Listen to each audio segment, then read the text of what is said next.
بسم اللہ الرحمن الرحیم وبہ نستعین سبحانک لا علم لنا الا ما علمتنا انک انت العلیم الحکیم الحمد للہ رب العالمین والصلاة والسلام علی سید المرسلین وعلی آلہ وصحبہ اجمعین ومن تبعہم بإحسان الی یوم الدین.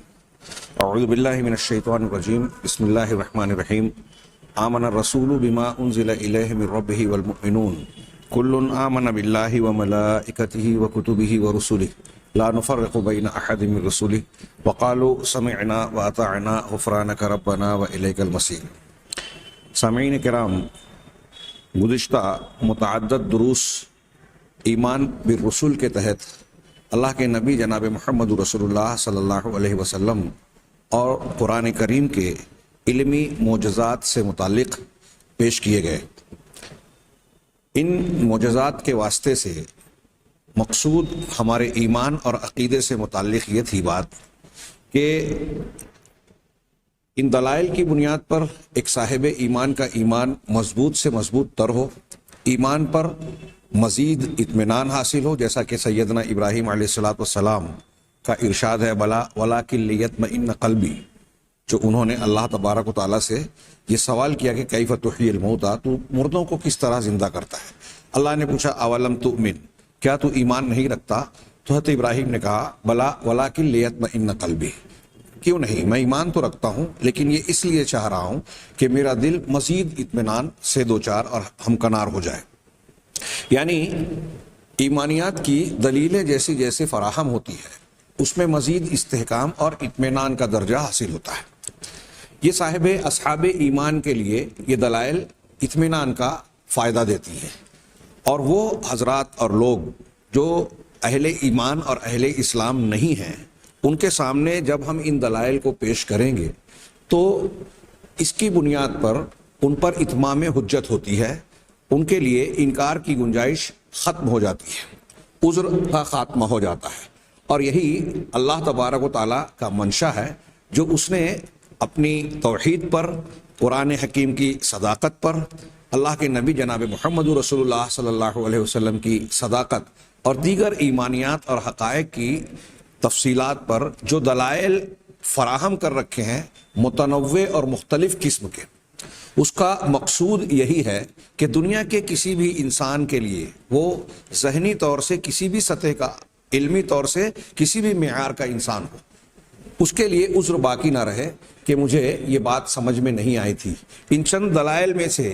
میں سے چند بھی اگر اس کے سامنے پیش ہو گئے اور وہ ان پر غور کر لے تو اس کے اتمام حجت کے لیے کافی ہے. اس کے لیے ضروری ہو جاتا ہے کہ وہ اپنی عقل فطرت کا استعمال کرتے ہوئے ان پر غور کرے اور اللہ پر، اس کے رسول صلی اللہ علیہ وسلم پر، اس کی کتاب پر ایمان لے آئے. ہم لوگ علمی اور سائنسی موجودہ دور کے جو چلتے ہوئے معاملات ہیں یا دور کا ایک امتیازی نشان ہے، اس تناظر میں کچھ دروس اس سے پہلے بیان کر چکے ہیں. آئیے ہم آگے بڑھتے ہیں. اللہ کے نبی جناب محمد رسول اللہ صلی اللہ علیہ وسلم کی لائی ہوئی شریعت، قرآن کی شریعت کا ایک اور بہت ہی شاندار اور زبردست معجزانہ پہلو ہے، وہ ہے اس کا تشریعی معجزہ. تشریعی یعنی قانون سازی کا. قرآن اور حدیث، جیسا کہ ہم اور آپ جانتے ہیں، بار بار یہ بات دہرائی جاتی ہے کہ 1400 سال پہلے اس دنیا میں آئے، اور ہمارا ایمان و یقین ہے کہ یہ رب العالمین علیم و حکیم اللہ تبارک و تعالیٰ کی جانب سے نازل کردہ دین اور شریعت ہے. 1400 سال پہلے ایک دین کا نازل ہونا، اس کا ساتھ میں یہ دعویٰ کرنا کہ یہ دین قیامت تک کے انسانوں کے لیے ایک مکمل دستور حیات ہے، نظام زندگی ہے اور کامل دین کی حیثیت رکھتا ہے، یہ کوئی معمولی دعویٰ نہیں ہے. اس سے پہلے بعض واقعات کے تناظر میں یہ بات ذکر کی جا چکی ہے کہ آج کے دور میں کچھ لوگوں نے، پڑھے لکھے لوگوں نے یہ دعویٰ کیا اور یہ ان کا احساس تھا کہ یہ ممکن نہیں ہے کہ کوئی مذہبی کتاب جو صدیوں پیشتر نازل ہوئی ہے، کوئی شریعت آئی ہے، اور وہ آج کے جدید ترقی یافتہ دور کے مسائل کا حل پیش کر سکے. ابو امینہ بلال فلپس کے حوالے سے میں نے ایک واقعے کا تذکرہ کیا تھا. خلیجی جنگ کے دوران جب خادم الحرمین نے انہیں اتحادی فوجیوں کے درمیان اسلام کی تعلیم کا مکلف بنایا اور وہ مختلف فوجی آفیسرز جس میں عیسائی اور غیر مسلم شامل تھے ان کو اسلام کی دعوت دینے لگے، تو ایک امریکن لیڈی افسر سے گفتگو کے درمیان جب انہوں نے اسلام کی خوبیاں بیان کی تو اس عورت نے اعتراضاً یہ سوال کیا کہ کیسے یہ ممکن ہے کہ 1400 سال پہلے محمد صلی اللہ علیہ وسلم جو دین لے کر آئے تھے وہ آج کے مسائل کا حل پیش کریں، یہ ممکن نہیں ہے۔ اللہ کی کتاب جو تم کہہ رہے ہو کہ قرآن مجید اللہ نے نازل کی، وہ 1400 سال پہلے نازل ہوئی۔ میں نے توریت اور انجیل کا مطالعہ کیا ہے، میں نے اس مطالعے کے بعد جو غور و فکر کیا اسی نتیجے پر میں پہنچی ہوں کہ یہ کتابیں اپنے دور کے اعتبار سے ٹھیک ٹھاک تھی لیکن آج کے زمانے میں پوری رہنمائی نہیں کر سکتی۔ یہی اندازہ اس نے قرآن کے بارے میں بھی قائم کر لیا۔ ابو امینہ بلال فلپس نے اس کے دعوے کا رد کرتے ہوئے یہ ادعا پیش کیا کہ قرآن کی شریعت قیامت تک کے تمام مسائل کا حل پیش کرتی ہے۔ یہ ہمارا ایمان و یقین ہے، یہ اللہ تبارک و تعالیٰ کی شریعت کاملہ ہے۔ اگر آپ کو اس بات میں اندیشہ ہے اور جھجک ہے یا اس کو قبول کرنے میں تعامل ہو رہا ہے تو آپ جدید دور کے کچھ مسائل پیش کیجئے اپنی سمجھ سے جس کے بارے میں آپ کا یہ اندازہ ہو کہ 1400 سال پہلے نازل ہونے والی کتاب اور شریعت اس کے بارے میں ہماری معقول رہنمائی نہیں کر سکتی۔ میں اس کتاب اور اس شریعت کی روشنی میں اس کا جواب آپ کو دینے کی کوشش کروں گا۔ اس لیڈی افسر نے چند سوالات پیش کیے۔ ابو امینہ بلال فلپس نے غور و فکر کر کے قرآن کی آیات اور احادیث مبارکہ کی روشنی میں ان کا جواب دیا، جسے سن کر وہ لیڈی حیرت زدہ رہ گئی اور اس نے بڑے شوق سے قرآن کا ترجمہ ان سے طلب کیا، مطالعہ کیا۔ چند روز کے بعد اس نے اسلام قبول کر لیا اور اس حیرت کے ساتھ کہ مجھے واقعی اس بات پر حیرت ہے کہ 1400 سال پہلے جو کتاب نازل ہوئی وہ آج کے دور کے مسائل کے لیے بھی بالکل تازہ رہنمائی پیش کر رہی ہے۔ ہم قرآن کے یا اللہ کے نبی صلی اللہ علیہ وسلم کی قانون سازی کے معجزے کے اسی پہلو کو پیش کرنا چاہتے ہیں۔ یہ کوئی معمولی بات نہیں ہے۔ آپ اللہ کے نبی صلی اللہ علیہ وسلم کی لائی ہوئی شریعت کے کسی بھی پہلو کو دیکھیں، اس کے عقائد کو، عبادات کو، معاملات کو، اخلاقی تعلیمات کو، معاشرتی تعلیمات کو، سیاسی اصول اور ضابطے جو کچھ دیے ہیں، اجتماعی زندگی میں جو قانون اور ضابطے مقرر کیے گئے، مختلف لوگوں کے باہمی حقوق جو متعین کیے گئے، گھر میں خاندانی اور عائلی نظام جو پیش کیا، شوہر کا حق، بیوی کا حق، بچوں کا حق، ماں باپ کا حق، بھائی بہنوں کا حق، پھر وراثت کا قانون، حق شفاء، پڑوسیوں کے تعلق سے جو تعلیمات اور اصول ضوابط دیے گئے، اسی طریقے سے جرائم ہونے کی شکل میں جو قانون جزائی یا جنائی ہے جس کو ہم اسلامی حدود کے نام سے جانتے ہیں، جو سزائیں مقرر کی ہے کہ زنا کا ارتکاب کرنے والا اگر شادی شدہ ہے تو یہ سزا، اگر شادی شدہ نہیں ہے تو یہ سزا، قتل کی سزا، پھر اس میں آپشنز کہ ایک قاتل کے لیے اگر اس کے ورثہ تیار ہوں اس بات کے لیے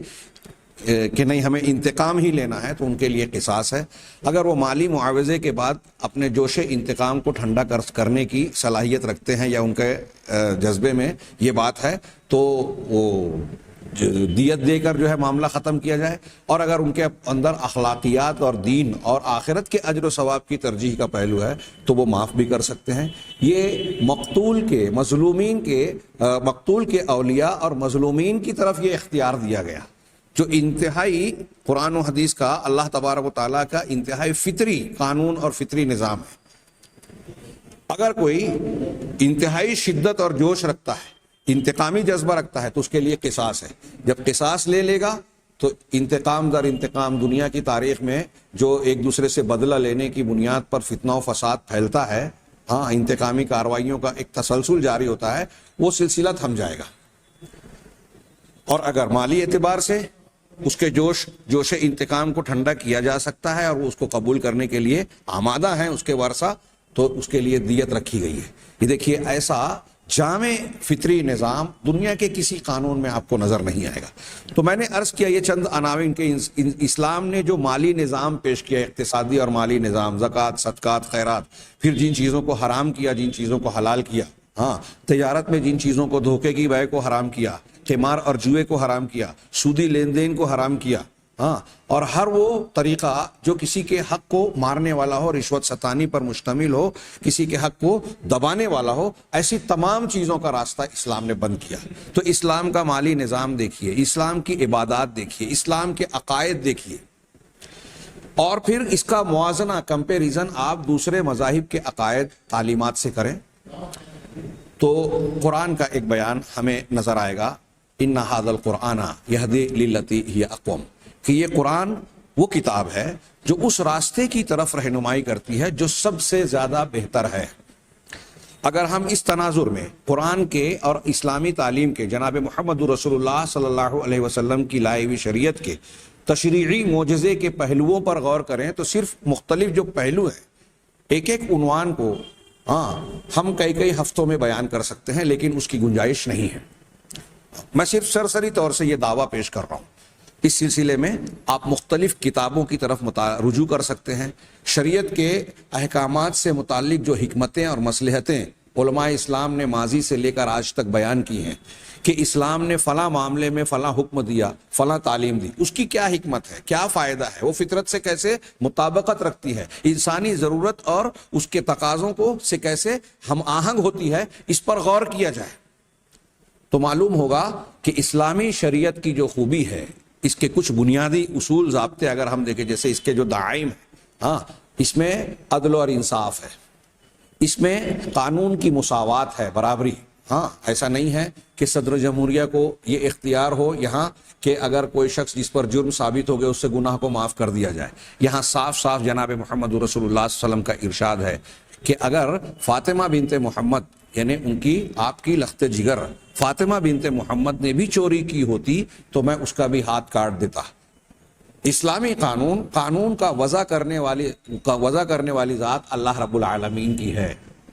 یہاں دانشوروں نے مقننہ بنا کر قانون سازی نہیں کی، بلکہ اسلامی خلافت اور اسلامی حکومت میں قانون اللہ کا ہوتا ہے. ہاں، قرآن اور حدیث کی بنیاد پر قوانین کا استنباط ہوتا ہے. ہم اس کی ضمن میں اور تفصیل میں جائیں تو کچھ باتیں، کچھ حقائق یوں پیش کیے جا سکتے ہیں کہ اسلام نے سیاسی اعتبار سے، دولت اور حکومت کے اعتبار سے کچھ اصول ضابطے دیے. ایک ایک شک اور ایک ایک باریکی یا جزئیات کے متعلق کھلی، بالکل ہارڈ فاسٹ رہنمائی نہیں کی، اور اس کی وجہ یہی ہے کہ حالات اور واقعات تبدیل ہوتے رہتے ہیں، تقاضے انسانی ضروریات کے، ماحولیات کے بدلتے رہتے ہیں. لہذا اسلام نے بعض مقامات پر جہاں ایسے معاملات تھے صرف رہنما اصول دے دیے، بنیادیں دے دی، ضابطہ دے دیا کہ آپ کو عدل و انصاف کرنا ہے. اب مختلف حالات میں عدل و انصاف کے تقاضے میں کچھ تبدیلیاں ہوتی رہتی ہیں. تو ان تبدیلیوں کے سلسلے میں اسلام نے جو اصول ضابطے دیے ہیں اور جو قواعد بیان کیے ہیں، اس کی روشنی میں اس کی زبردست تشریعی حیثیت ہمیں نظر آتی ہے. تشریعی معجزہ، قانون سازی کا. دنیا میں کہتے ہیں کہ کچھ ایسے قوانین مانے جاتے ہیں جو امہات القوانین، یعنی مرجع کی حیثیت رکھتے ہیں، جیسے جرمنی کا، یونان کا، انگریزوں کا جو انگلستان کا قانون ہے، ان کو مرجع کی حیثیت حاصل ہے. خود یورپ کے بعض منصف اصحاب تحقیق نے یہ قبول کیا کہ یہ حیثیت اسلام کو اور اسلامی قوانین کو بھی دی جا سکتی ہے، بلکہ بعض نے یہ اعتراف کیا کہ اسلامی قوانین میں حالات، بدلتے ہوئے تقاضوں کی رعایت کے اعتبار سے قانون سازی کی سب سے زبردست صلاحیت موجود ہے. چنانچہ میں یہاں کچھ باتیں روح الدین الاسلامی میں مختلف بحثوں کے بیچ میں تشریع اسلامی قانون سازی سے متعلق بعض بنیادی اصول ضابطے، ان کا تذکرہ کرنا چاہوں گا. اور اس سے پہلے سامعین کرام سے یہ گزارش کروں گا کہ یہ موضوع بھی بڑا پھیلا ہوا، بڑا زرخیز اور بہت ہی مفید ہے. اگر اس موضوع کو بھی ہم صحیح انداز میں دعوتی نقطہ نظر سے غیر مسلم افراد اور اصحاب علم و فضل کے سامنے پیش کریں اور وہ اس پر غور کریں گے تو میں ایسا سمجھتا ہوں کہ وہ مجبور ہوں گے کہ یہ قبول کریں کہ یقیناً قرآن اور جناب محمد رسول اللہ صلی اللہ علیہ وسلم کی شریعت حقہ ہے. یہ کسی انسان کی بنائی ہوئی نہیں ہو سکتی، بلکہ یہ رب العالمین خالق ارض و سما کی جانب سے نازل شدہ شریعت ہے جس میں کوئی جھول کوئی نقص نہیں ہے. اگر ہم اسلامی شریعت کی کچھ خوبیوں کو، خصائص کو صرف تذکرہ کریں، جو ہم عام طور سے ایک روایتی انداز میں بولتے سنتے رہتے ہیں، بہت سے لوگ سنتے ہیں اور سن کر اسے انسونی کر دیتے ہیں. مثال کے طور پہ ہم کہتے ہیں کہ اسلام دین فطرت ہے، اسلام کامل مذہب ہے. اب اسلام دین فطرت ہے یعنی فطرت کے مطابق ہے، فطرت کے تمام تقاضوں کی تکمیل کرتا ہے اور ہر حقدار کو اس کا حق دیتا ہے. یہ ایک جملہ ایک کتاب ہے، اور ایسی کتاب جو ختم نہیں ہوتی. وقت اور حالات انسان کی ذہن اور علم کے فروغ کے ساتھ ساتھ اس کتاب میں اضافہ ہوتا رہے گا کہ کس طریقے سے مختلف حالات میں، مختلف تقاضوں کے پیش نظر، مختلف علاقوں میں انسان کی کیا ضرورت اور کیا حالت ہے، اس کی رعایت کرتے ہوئے اسلام وہ تعلیم دیتا ہے جو اس کی دنیا اور آخرت کی مصلحت کے مطابق ہو، اس کے لیے مفید ہو. اسی طریقے سے اسلام دین فطرت ہے، فطرت کے تقاضوں کے مطابق اسلام کسی انسان کو اس سے زیادہ کا مکلف نہیں بناتا جتنی کی اس کو طاقت ہے. لا یکلف اللہ نفسا الا وسعها. ابھی ہم اسے جانیں گے بعض اصولوں کے تحت کہ جس کی جتنی طاقت ہے شریعت اسلامیہ اس کو اتنے ہی کا مکلف بناتی ہے. اب روزے کی فرضیت ہے رمضان میں. ایک آدمی اگر مسافر ہے اس کے لیے رعایت اور چھوٹ ہے مشقت کی بنیاد پر کہ مشقت نہ ہو. رفع حرج کی ایک پہلو رکھا. بیمار ہے اس کے لیے بھی رخصت ہے. نماز پڑھنی ہے ہر شخص کو، عاقل بالغ کو. اگر ایک آدمی کھڑا رہ سکتا ہے تو کھڑا ہو کر نماز پڑھے، اس کی طاقت نہیں ہے تو اس کو اجازت دی گئی کہ وہ بیٹھ کر نماز پڑھ لے. اگر اس کی بھی قوت نہیں ہے تو لیٹا لیٹا اشارے سے نماز پڑھ سکتا ہے. لباس، آداب، ستر پوشی عبادت کے آداب میں سے ہیں نماز کے. اگر کسی کے پاس لباس کی کمی ہے، ضرورت کے مطابق لباس نہیں ہے تو جتنا لباس ہے اتنے میں پڑھ سکتا ہے. طہارت لازمی ہے، غسل کرنا حدث کبریٰ سے، اور حدث صغریٰ ہو تو اسے وضو کرنا.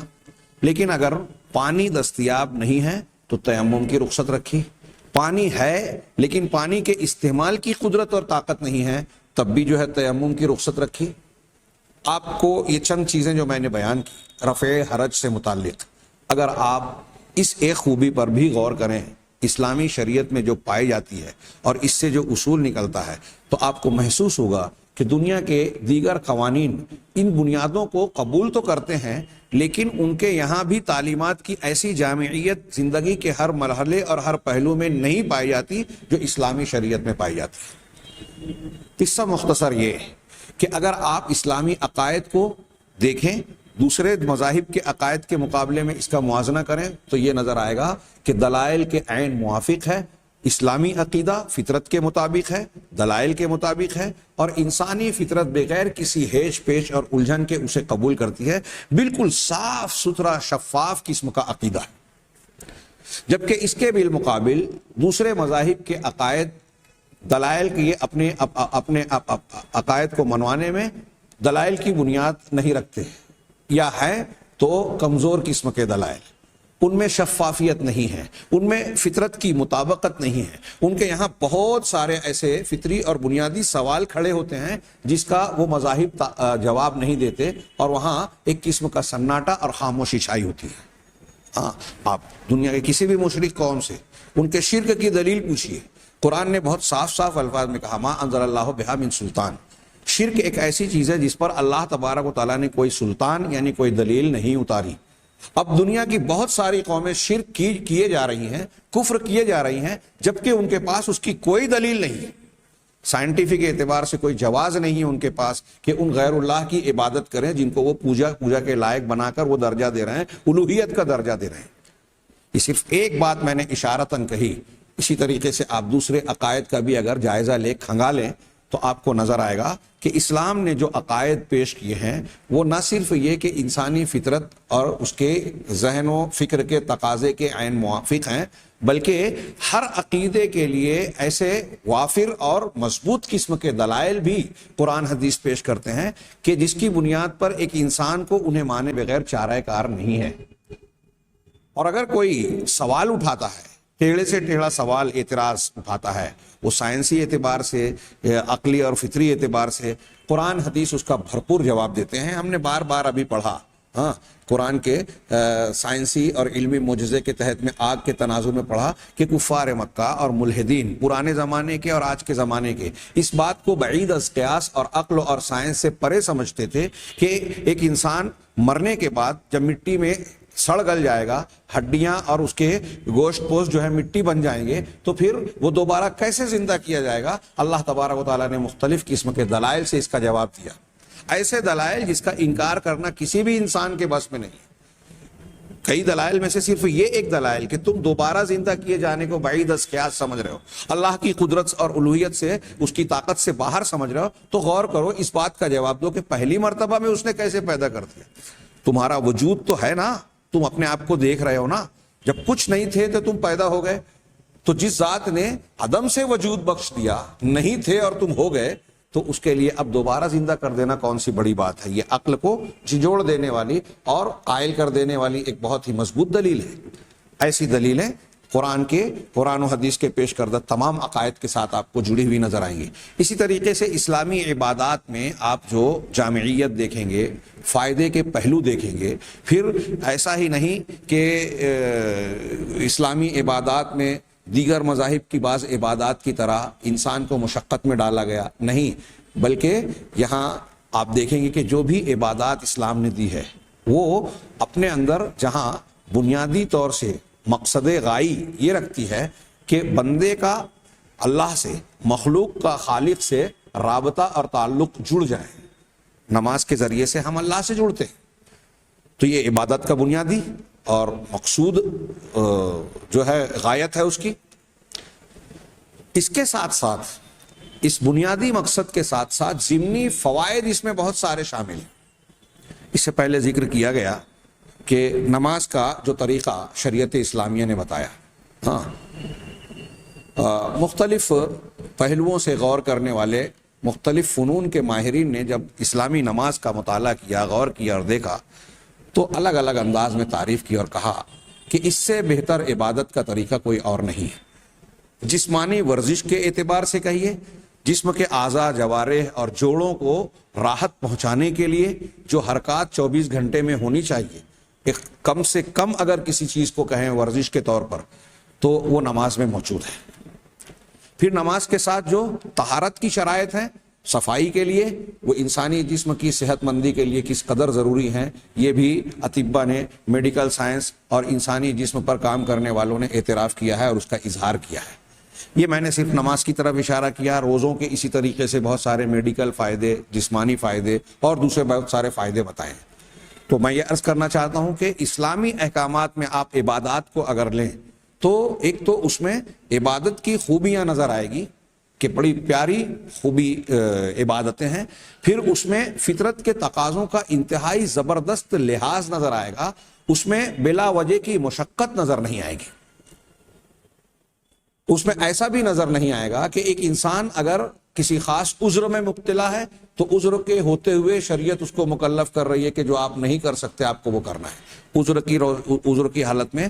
احکامات میں تخفیف کر دی جاتی ہے، یہ بھی اسلامی شریعت کی خصوصیات میں سے ہے۔ یہ عبادات کا معاملہ ہے۔ اسی طرح سیاست میں، حدود و سزاؤں میں، دوسرے معاملات میں اسلام نے کچھ اصول دیے ہیں، جیسے اس کا نظام چلے گا شورا کی بنیاد پر۔ یہ اسلامی حکومت کا سمجھ لیجئے کہ ایک بنیادی ستون ہے، شورا، پھر عدل و انصاف، پھر وہ مساوات، قانون کی مساوات، پھر اس حکومت میں امر بالمعروف اور نہی عن المنکر کے اصول کی بنیاد پر نیکی کو فروغ دینے اور برائیوں سے روکنے کے کام پر جو ہے توجہ مرکوز کی جائے گی۔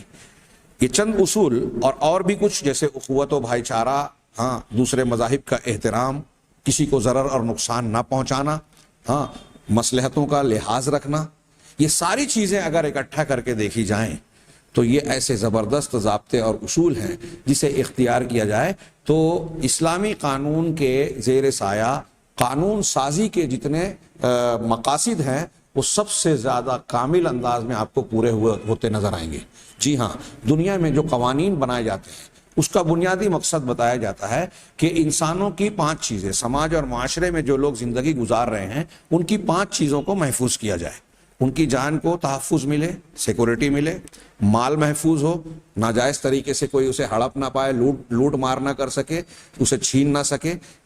مال کے بعد جان کے بعد مال، پھر عزت و آبرو اس کی محفوظ رہے، ہاں اس پر کوئی جو ہے دست درازی نہ کر سکے۔ نمبر 3، اس کے حسب نسب کو نہ بگاڑ سکے ناجائز تعلق قائم کر کے۔ نمبر 4، اس کی عقل اور شعور کی حفاظت ہو، ہاں اس طرح کا کوئی معاملہ نہ کرے جس سے انسان کا ذہنی نقصان ہو، عقلی طور سے اس پر ضرب پڑے، نشے کی چیزیں اور اس قسم کی چیزوں کو عام کر کے اس کو متاثر کیا جائے۔ 5ویں چیز جس کی حفاظت کی ضرورت ہوتی ہے اور بنیادی مقصد ہے قانون سازی کا، قوانین کے نفاذ کا، وہ ہے دنیا کے جو اس قانون کے تحت زندگی گزارنے والی رعایا اور طبقات ہیں ان کا مذہب بھی محفوظ رہے، ان کی عبادت گاہیں محفوظ رہے۔ کل ملا کے یہ چیزیں جب محفوظ ہوگی تو سماج میں امن و شانتی ہوگی، امن و امان ہوگا۔ اگر یہ چیزیں محفوظ نہیں ہیں تو امن و امان محفوظ نہیں رہیں گے، دہشت گردی، انتہا پسندی، ہنگامہ آرائی اور ایک دوسرے کے اوپر ظلم اور زیادتی کا دورہ ہوگا، سماج سے امن اور چین کا خاتمہ ہو جائے گا۔ لہٰذا دنیا کے تمام قوانین کا بنیادی مقصد یہ ہے کہ ہر حقدار کو قانون کے زیر سایہ ملک کے اندر، شہر کے اندر ہر حقدار کو اس کا حق دیا جائے، بڑی مچھلی چھوٹی مچھلی کو ہڑپ نہ سکے۔ اور یہی دنیا کی سیاست سماج میں امن و امان کے قیام کرنے کے قیام کی ایک بہت بڑی بنیاد ہے۔ مجھے اس موقع پر یاد آ رہا ہے کہ جب سیدنا ابوبکر صدیق رضی اللہ تعالیٰ عنہ خلیفہ مقرر ہوئے تو اپنی جو پہلی تقریر انہوں نے کی، پہلا خطاب کیا، اس میں یہی کہا تھا کہ تم میں کا کمزور شخص میرے نزدیک طاقتور ہے جب تک کہ میں اس کو اس کا حق دلا نہ دوں۔ بڑی غور سے میں نے مختلف دروس اور تقاریر میں سیدنا ابوبکر صدیق کے اس جملے کے حوالے سے یہ دعویٰ کیا کہ دنیا کے سیاست دانوں کو ابوبکر صدیق کے اس جملے سے سیاست سیکھنی چاہیے۔ امن و امان کو فروغ دینے کی بنیاد یہی ہے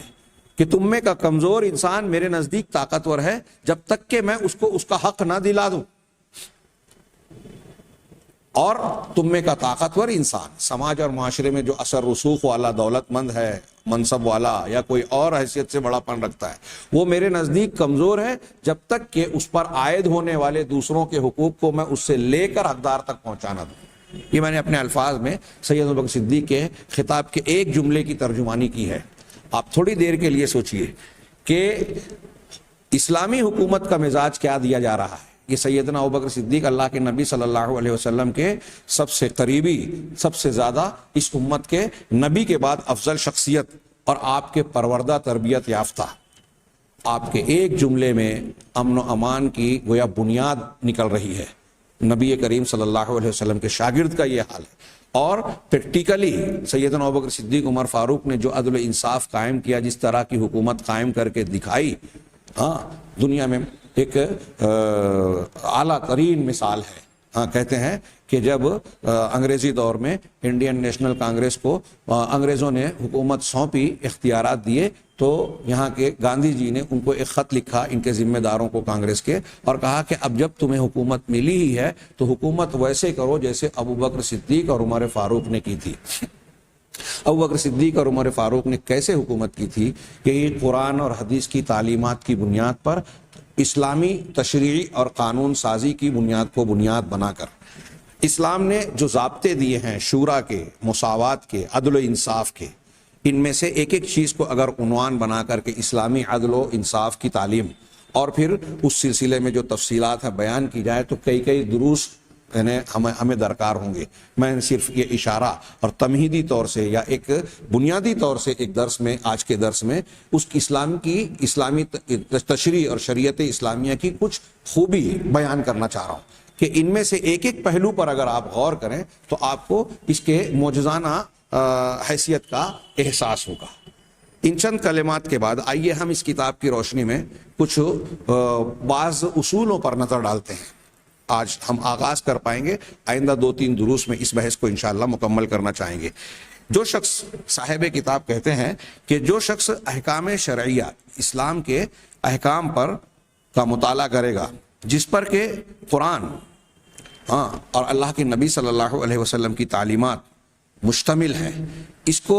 ان کے مختلف ابواب میں غور کرے گا کہ قرآن اور حدیث کی تعلیمات کے الگ الگ ابواب تقسیم کر کے ان پر غور کرے. اب وہ ابواب جیسے عقائد کے ابواب،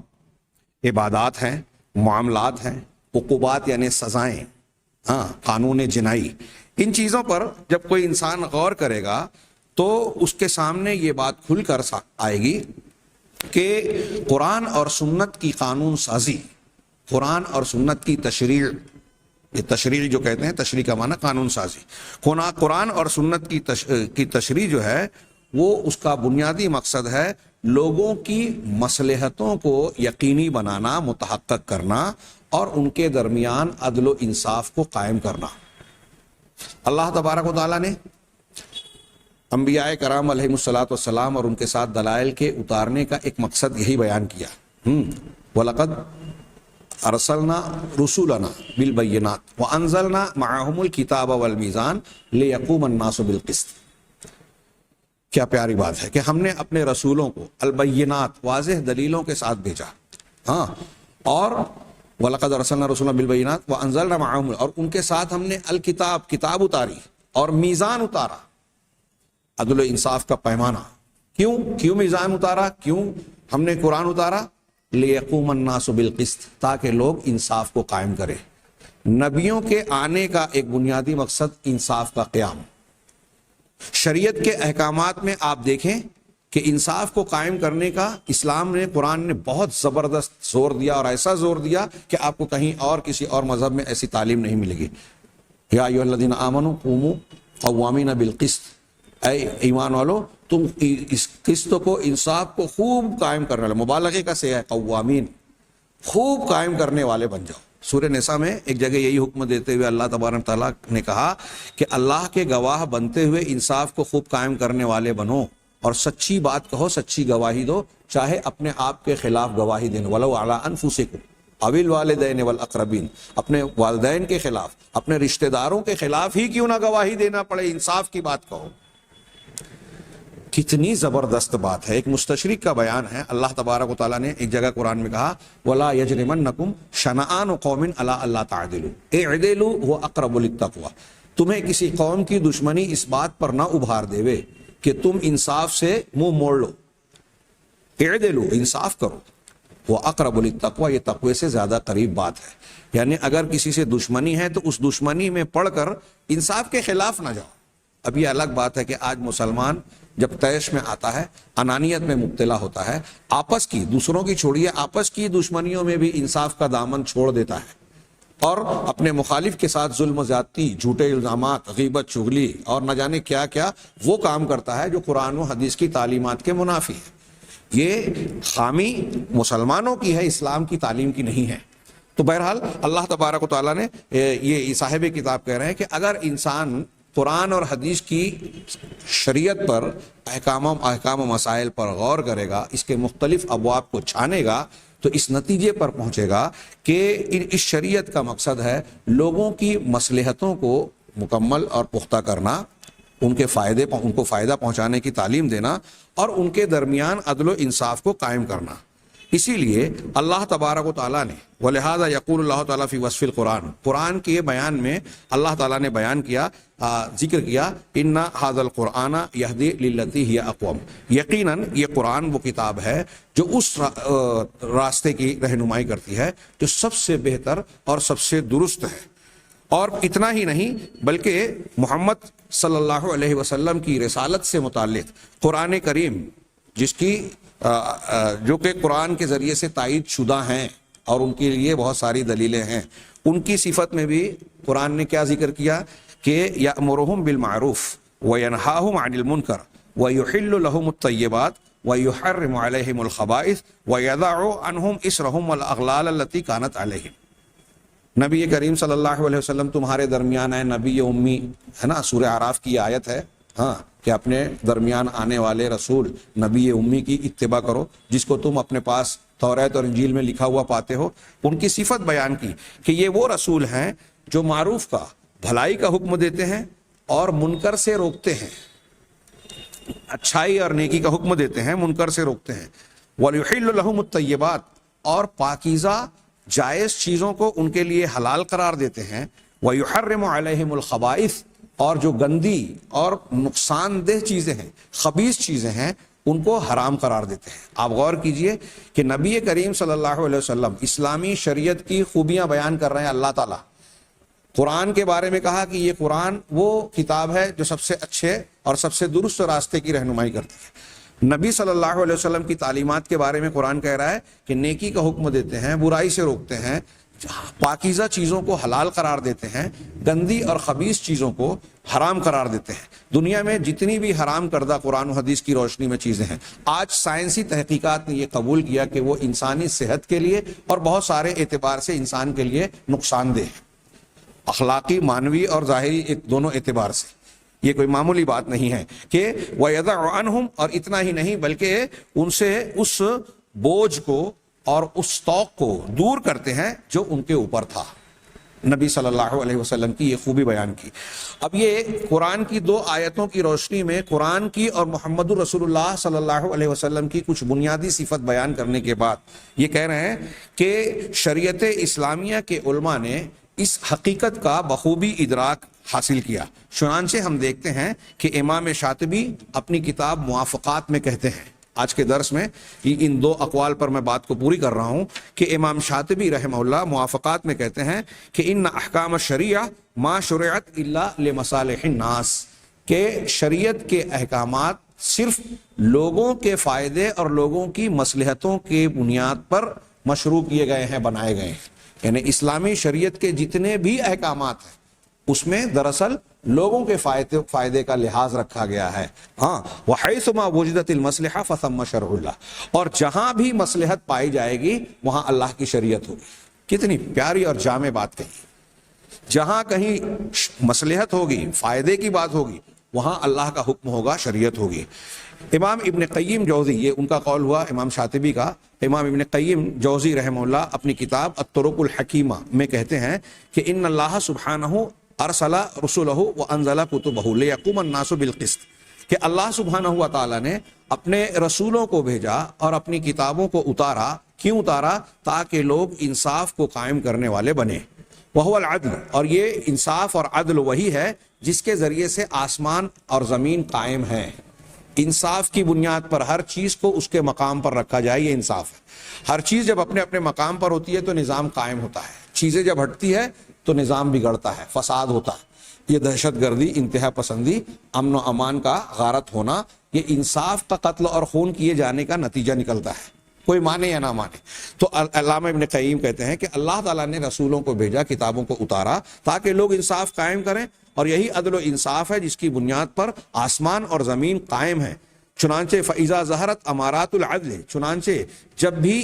عدل و انصاف کی علامتیں ظاہر ہوگی، وَأَسْفَرَ وَجْهُ، اور وہ اپنے چہرے کو کھولے گا، انصاف، اس کا چہرہ بے نقاب ہوگا، بِأَيِّ طَرِيقٍ كَانَ، وہ کسی بھی راستے اور طریقے سے ہو، کسی بھی شکل و صورت میں ہو، کانا، ہاں، فَثَمَّ شَرْعُ اللَّهِ، تو وہاں اللہ کا دین اور اس کی شریعت ہوگی۔ یعنی انصاف، عدل و انصاف کسی بھی رنگ میں ہو، دراصل وہی اللہ کی شریعت کا حکم ہوگا، اللہ کی شریعت کے حکم کا تقاضا ہوگا۔ اب اس بنیاد پر یہ کہہ رہے ہیں کہ وہ اعلیٰ ضوء ما تقدم، یہ جو تمہید ہم نے بیان کی، اس کی روشنی میں ہم دیکھتے ہیں کہ شریعت اسلامی کے علماء نے قرآن اور سنت سے ایسے تشریعی قانون سازی کے ایسے اصول اور ضابطے مستنبط کیے ہیں جو اصول عامہ کی اور تشریعی دستور کی حیثیت رکھتے ہیں۔ ان کا اعتبار ایسے دستور کے طور پر کیا جا سکتا ہے جو رہنما اصول ہیں یا قانون سازی کے سلسلے میں بنیادی اصول اور ضابطے کی حیثیت رکھتے ہیں، جس پر کہ مشرع ہر قانون ساز اللہ تبارک و تعالیٰ اور پھر اس کے حکم سے رسول اللہ صلی اللہ علیہ وسلم نے اپنی تشریع کی بنیاد رکھی ہے، اور اسی کی بنیاد پر جو ہے آج بعد کے زمانوں میں ایک انسان، ایک مسلمان قاضی فیصلہ کر سکتا ہے اور قوانین کا استنباط کر سکتا ہے قرآن و حدیث میں. وَكُلُّ مَبْدَإٍ مِّنَ الْمَبَادِئِ الَّتِي سَنَذْكُرُهَا نَرَاهَا. اب آگے یہ کہہ رہے ہیں کہ آگے اگلی سطور میں ہم کچھ اصول اور ضابطے اس قسم کے پیش کریں گے قرآن و حدیث کی سے مستنبط کردہ، جن پر ہم غور کریں تو معلوم ہوگا کہ یہ جتنے بھی اصول ضابطے ہیں یہ لوگوں کی مصلحتوں اور فائدوں کو یقینی بنانے کے لیے بالکل صحیح سبب اور ذریعہ ہیں. ہاں، اور یہ قوانین ہر زمانے اور ہر علاقے میں نافذ کیے جانے کے لائق ہیں. اب آگے انہوں نے کچھ اصول ضابطے بیان کیے جو قرآن و حدیث سے نکلتے ہیں اور بہت ہی پیارے اصول ہیں. اگلے دروس میں ہم ان پر انشاءاللہ سرسری نگاہ ڈالیں گے. اللہ تبارک تعالی ہمیں خیر کی توفیق دے. وآخر دعوانا ان الحمد للہ رب العالمین وصلی اللہ علی نبینا محمد.